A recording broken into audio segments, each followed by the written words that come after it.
নমস্কার বন্ধুরা, চলে এলাম রান্নাঘরে বন্ধুরা। সকাল সকালে ওই যে চনার ডাল, আলু, রসুন সব একসাথে সিদ্ধ করে নেব আর কি।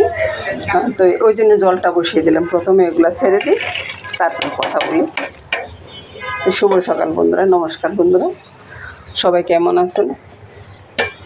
আর এখানে পেঁয়াজ, আদা, তারপর দারচিনি, এলাচি থেতো করে রেখে দিলাম আর কি। এই তো বন্ধুরা, ঢাকা দিয়ে বসিয়ে দিলাম। এগুলো সিদ্ধ হইতে থাকুক, ততক্ষণ অন্য কাজগুলো করে চলে আসি।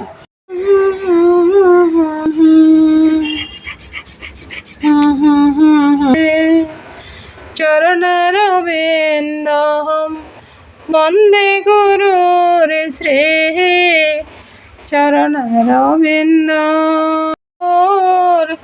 শ্রেয় চরণারবিন্দ চরণারবিন্দ বন্দে গুরুর শ্রেয় চরণারবিন্দ। ডালগুলো সিদ্ধ হয়ে গেছে বন্ধুরা, দেখুন বন্ধুরা, একবারে মোমের মতো হয়ে গেছে। এর সাথে সাথে রসুনগুলো সিদ্ধ হয়ে গেছে। এবার আমি নামিয়ে নিব সবগুলো। এখানে গোটা লঙ্কা দিয়ে দিছি তেল দিয়ে, তারপর তেজপাতাটা দিয়ে দিলাম, আর এইখানে থেতো করা পেঁয়াজ, তার দারচিনি, এলাচিটা দিয়ে দিলাম। তারপরে একটু নেড়ে ছেড়ে ভেজে নেব। তারপরে দিয়ে দিবে এখানে নুন, লঙ্কা, হলুদ সব একসাথে দিয়ে দিলাম আর কি। দিয়ে একটু ভেজে নেব। এবার এখানে একটু জল দিয়ে দেব। এদিকে রসুনের খোসাটা ছাড়িয়ে নিলাম, আর আলুগুলোকে একটু ম্যাশ করে দিলাম। মশলাটা কষানো হয়ে গেছে, এবার ডালগুলো সেটা দেবো। রান্নাটা হয়ে গেছে বন্ধুরা, এবার নামিয়ে নেব। এই রান্নাটার সাথে সাথে বন্ধুরা আমি বলবো যে শুভ সকাল বন্ধুরা, নমস্কার বন্ধুরা। তো বন্ধুরা, রুটির গুলাটা করে রাখলাম এখানে। আর এদিকে দুপুরবেলার ডালটা সোমবার করে নিয়েছি। ডালটা রান্না হয়ে গেছে মোটামুটি। আর এখানে রুই মাছটা গোটে আমি ডিপ ফ্রিজে ঢুকিয়ে রেখেছি, ওটা ভিজিয়ে রেখেছি, এটা কেটে নেব। আর এদিকে বাজার থেকে দেখুন কচুর শাক, তারপরে ঢেঁকির শাক, আপনারা কি বলেন জানি না, আমরা এটাকে ঢেঁকির শাকই বলি। এগুলো নিয়ে আসছে, এখন এগুলোকে কেটে টেটে নিয়ে আসি, তারপরে রান্নাটা শুরু করব। ঢেঁকির শাকটা কেটে নিয়ে আসছি, পেঁয়াজ কেটে নিয়ে আসছি, লঙ্কাগুলো তেলে দিয়ে দিয়েছি, লঙ্কাগুলো উঠিয়ে নেব। প্রথমে পেঁয়াজগুলো ছেড়ে পেঁয়াজ ভাজা হোক। এই তো বন্ধুরা, পেঁয়াজগুলো ভাজা হয়ে গেছে বন্ধুরা। এটার সাথে কিন্তু আমি রসুনটা দিই না আর কি, রসুনটা আমার ভালো লাগে না, আপনারা ছেলে দিতে পারেন। তো এবার আমি শাকটা দিই, আলুটা লঙ্কা দিয়ে দিলাম, হলুদটা দিয়ে দিলাম। এটার সাথে বন্ধুরা একটু চিনি দিয়ে দিই। আপনারা যদি চিনিতে না দিতে চান তো নাই, কোনো সমস্যা নেই। একটা টিপস দিচ্ছি বন্ধুরা, এই যে ছড়াগুলো আছে না, ছড়াগুলো তো ভিজা, এরকম একটা পেপারে মুড়িয়ে যদি আপনি পলিথিনে ঢুকিয়ে রাখেন, এগুলো একটাও নষ্ট হবে না, যতদিনে যাক নষ্ট হবে না বন্ধুরা। এবার শাকটা হয়ে গেছে, শাকটা নামিয়ে নিই। শাক রান্নাটা হয়ে গেছে বন্ধুরা, নামিয়ে নিলাম। নমস্কার বন্ধুরা। এর এক ফাঁকে বন্ধুরা রুটিটা করে নিচ্ছি। কাজের ফাঁকে ফাঁকে সব কিছু করে নেওয়া হয় আর কি। তো রান্নার মাঝামাঝি টাইমে আমি রুটিগুলো করে নিচ্ছি। একটা রুটি খাচ্ছে আর একটা রুটি বেঁধে রেখেছি। রুটির দেখুন সেরকমভাবে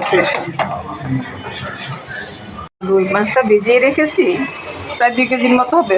মোবাইলে কিন্তু অনেকটা ছোটো দেখা যাচ্ছে বন্ধুরা। এটা কেটে টেটে নিয়ে আসি বন্ধুরা, আর সাথে কী দিব সেটাও নিয়ে আসি কেটে।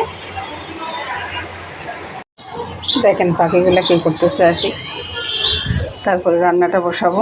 রান্নাটা কী হবে সেটা দেখাচ্ছি। আলু দিয়ে লোব্বা সিম আর কি, আপনারা কী বলেন জানি না, এটাকে আমরা কিন্তু লোব্বা সিমে বলি। আর মাছ মাথা দুইটা একসাথে দেব, এটা দিয়ে রান্না হবে। প্রথমে আমি মাছগুলোতে নুন হলুদটা মেখে নিই। মাছের ভিতরেও নুন হলুদটা মেখে নিলাম, তারপরে আলু আর পেঁয়াজের ভিতরেও মেখে নিলাম আর কি। তো এবার মাছগুলো তেলে ছেড়ে দিই। মাছগুলো বেটে উঠিয়ে নিলাম, মাথাটাও ভাজা হয়ে গেছে, এখন উঠিয়ে নিব। ওই তেলের ভিতরে ফোড়ন দিয়ে দিব মেথি। মেথিটা ফুটে উঠলে আলুগুলো ছেড়ে দেব। আলু পেঁয়াজ দিতে একসাথে আছে আর কি। আলু আর পেঁয়াজগুলো না ভাজা হচ্ছে, বুঝছেন বন্ধুরা। আর একটু লাল হোক। আর এদিকে কালো গোলমরিচটা দিয়ে দিয়েছি, এখানে একটু চিনি দিয়ে দিয়েছি। এবারে স্বাদ মতো নুনটা দিয়ে দিলাম, লঙ্কাটা দিয়ে দেব। লঙ্কা লইতে একটু কষ্ট হচ্ছে বন্ধুরা। আর প্রতিদিনের রান্নার ভিডিও তো ওই যে রান্নার হয়তো একটু ব্যতিক্রম হয়, কিন্তু ভিডিওটা একই রকম হয় বন্ধুরা। তারপরে একবার ভালো করে মেখে নিব আর কি। এই সিমটাকে ভালো করে মেখে নিয়েছি। আর এদিকে আলু আর পেঁয়াজটা ভাজা হচ্ছে, আর একটু ভাজবো বন্ধুরা। পেঁয়াজটা একটু কাঁচা থাকলে না সিমের গন্ধটা ভালো আসে না। আর এদিকে ভাতও হয়ে যাচ্ছে। পেঁয়াজ যখন ভাজা হয়ে গেছে, এবার আমি সিমটা ছেড়ে দিই। একটু অন্ধকার আসতেছে, চতুর্দিকে মেঘ, বৃষ্টি হচ্ছে কতক্ষণ পর পর। তারপরে উল্টে ফাল্টে মিশিয়ে দেবো। তারপরে বন্ধুরা ভালো করে একটু নেড়ে ছেড়ে দিচ্ছি।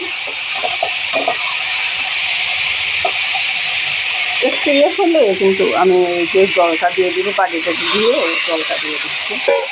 এবার ঢাকা দিয়ে দিব। এই তো বন্ধুরা সিমটা মজানো হয়ে মানে কষানো হয়ে গেছে আর কি।